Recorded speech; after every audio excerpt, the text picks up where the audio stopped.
ఏంటో నేను చూడట్లేదు, నీ భవిష్యత్ ఏంటో అది చూస్తున్నాను. గిద్యోనేమో ఆయన యొక్క గతాన్ని గురించి మాట్లాడుతున్నాడు. నేను ఒక చిన్న గోత్రం నుంచి వచ్చాను, ఇజ్రాయెల్లో అన్నిటికంటే తక్కువది, నా కుటుంబము చిన్నది, నేను చాలా బలహీనుడిని. దేవుడేమో గిద్యోనుతో ఆయన యొక్క గుర్తింపు గురించి మాట్లాడుతున్నాడు. నేను నీలో ఒక బలాఢ్యుని చూస్తున్నాను, నువ్వు పరాక్రము గల వాడివి, చేయగలవు అని నేను చూస్తున్నాను అని దేవుడు అంటున్నాడు. నువ్వు ఏమి చేసావో అది చూడట్లేదు, నువ్వు ఏమి చేయబోతున్నావో అది నేను చూస్తున్నాను. 2024లో ఈ సంవత్సరం అంతా ఇలాగైపోయింది, అలాగైపోయింది, ఏంటో ఇలా గతాన్ని గురించి మాట్లాడము ఆపేసి భవిష్యత్తును గురించి మాట్లాడము మొదలు పెట్టండి. 2025 గురించి మాట్లాడడం మొదలు పెట్టండి.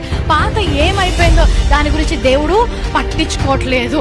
చాలా మంది వారి గతం గురించి ఆలోచించి వారి గమ్యాన్ని చెరిపేసుకుంటారు. నీ గమ్యము నీ గతము ద్వారా చెరపబడదు. Your yesterday should not get in the way of your tomorrow.